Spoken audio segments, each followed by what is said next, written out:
I am honored to be joining you today to celebrate the opening of the Margaret Morgan Lawrence Center for Family and Child Development.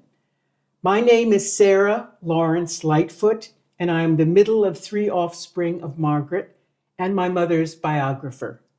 I speak to you as a loving witness, an intimate portraitist, an adoring child, and a skeptical, data gathering social scientist, trying to understand her place in history, her pioneering and innovative role as the first African American psychoanalyst, and for this presentation, hoping to reveal the life journey that led to her extraordinary contributions as a teacher, healer, justice seeker, and community builder in Harlem.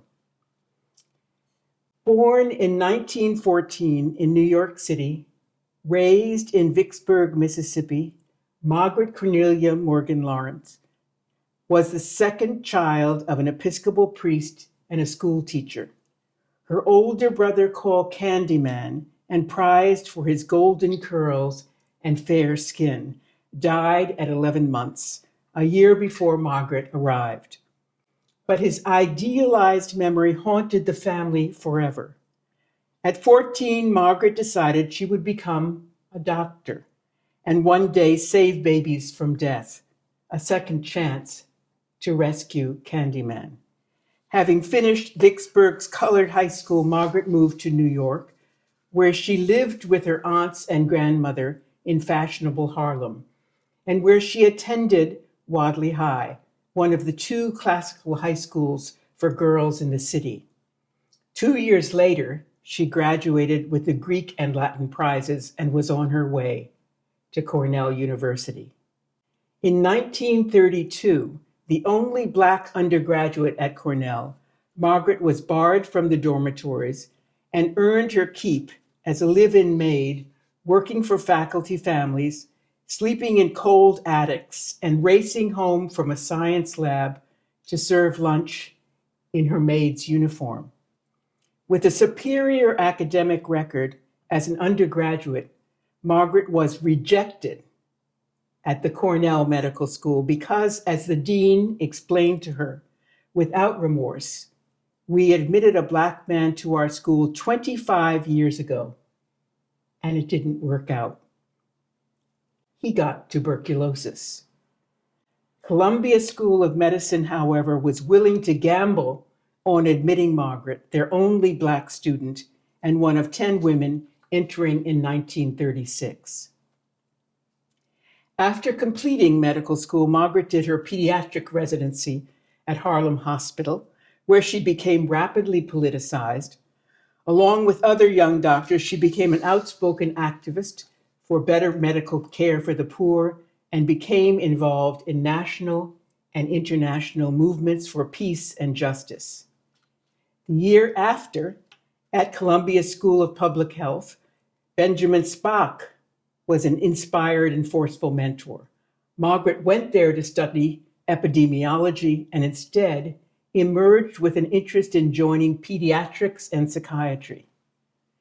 After a 3-year stint teaching pediatrics and public health at an all-Black Meharry Medical College in Nashville, Tennessee, where she suffered discrimination as the only women physician, Margaret returned to New York to do a residency in psychiatry and train in psychoanalysis, the first and only African American to matriculate through both programs.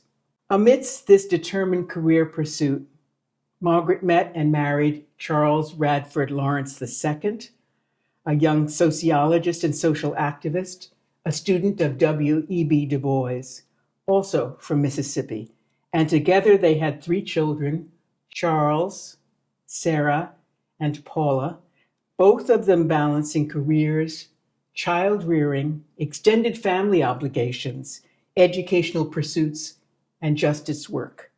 As our dad used to say, a feminist married to a feminist.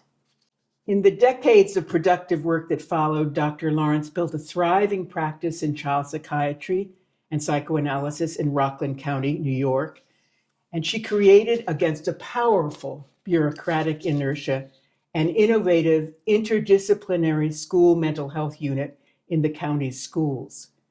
She also served as chief of developmental psychiatry services for children at Harlem Hospital and as clinical professor at Columbia University School of Medicine. Her early work in Harlem included a stint at the North Side Child Development Center, founded by Doctors Kenneth and Mamie Clark. And she later became a founding board member of the Harlem Family Institute, a progenitor of the center we are celebrating today. Dr. Lawrence authored 2 books, Young Inner City Families and The School Mental Health Team, that chronicled her work and mined the insights gained through her pioneering contributions. But the story is much more interesting than the facts.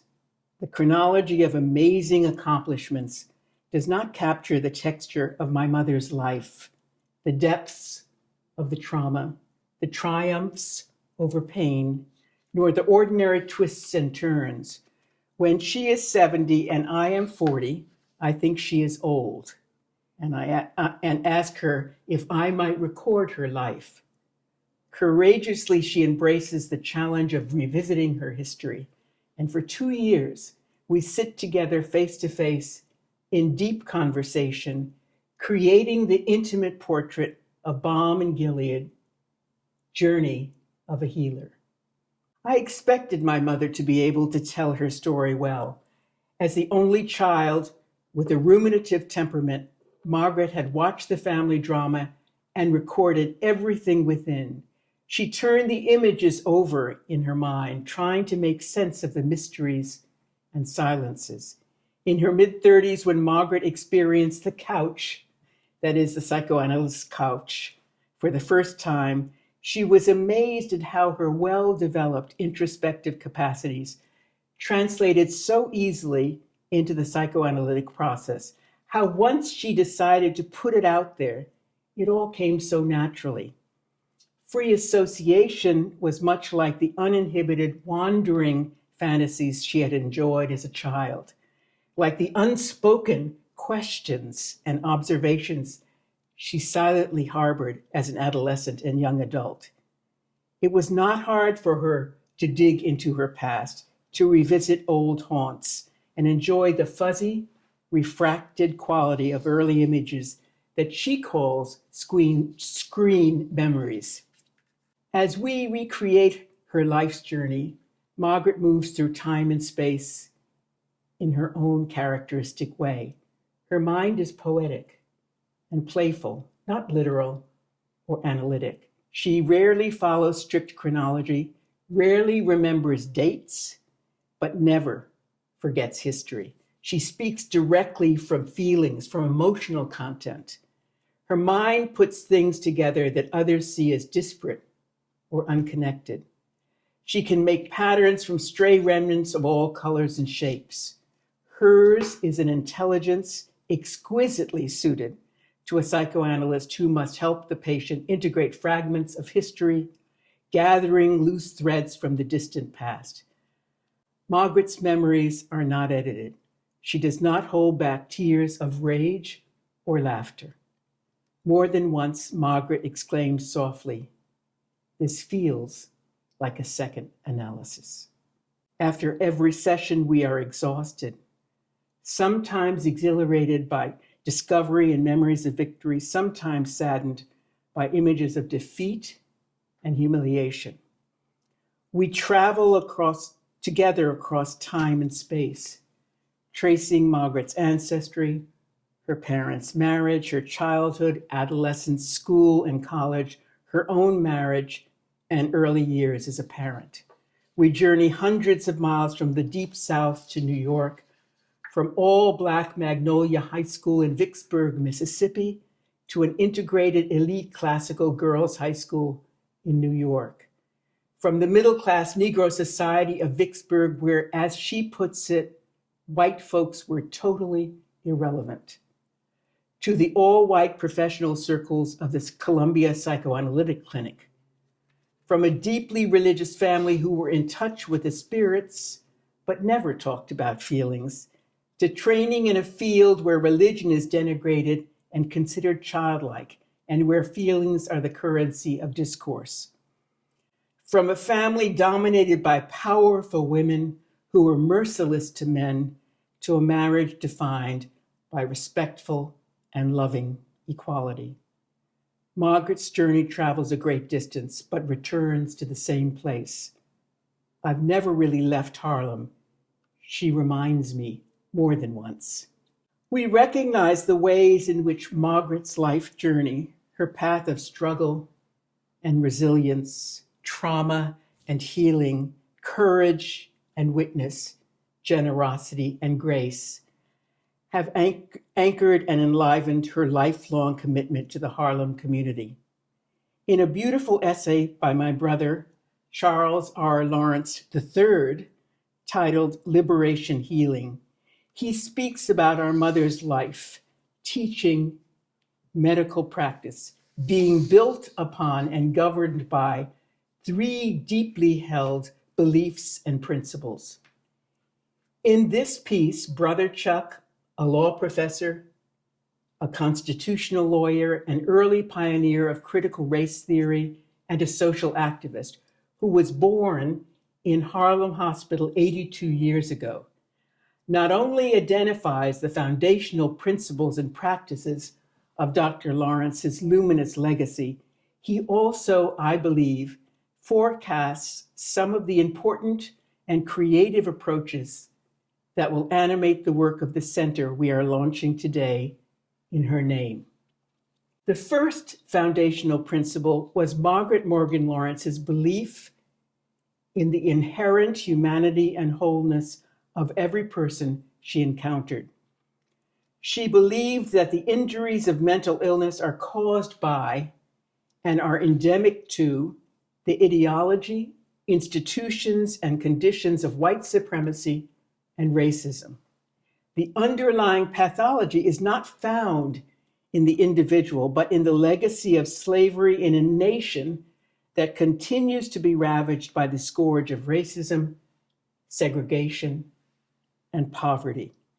The second was her belief in the strength and wisdom of the people, families, and communities with whom she worked. Like every good freedom fighter, she knew that the battle against pathology of human oppression can only be won in collaborative struggle with those who are the most oppressed. This is the principle that calls for mental health professionals to turn from a focus on pathology in Black, brown, and poor communities to one that recognizes ego strengths, her favorite word, ego strengths. The case studies in her book, Young Inner City Family, tell stories of interdisciplinary mental health teams and now I quote here from Dr. Lawrence, who search out the ego strengths of young Harlem families in the hospitals, on the streets, in child care centers, wherever young children who present problems in growing and developing are found, end quote. The third principle or belief that guided our mother's teaching and practice was that the societal pathology of racism and caste makes all of us ill. All of us are injured and deprived of our full humanity by ideologies and practices that keep us from recognizing the full humanity of others, from knowing that when any of us is vulnerable to sickness and deprivation, all of us are vulnerable. I am thrilled that the Margaret Morgan Lawrence Center for Family and Child Development will carry on our mother's legacy. All three of her progeny are deeply thankful for this extraordinary physical embodiment of her life's work carved into the Harlem landscape, where she loved, labored, and never left. And we are grateful to all of you who are following in her brave footsteps and forging new and innovative practices that echo with generosity and compassion, creativity, and community building. To truly honor Margaret Morgan Lawrence, we must practice the art, the science, and the vocation of liberation healing. Thanks very much.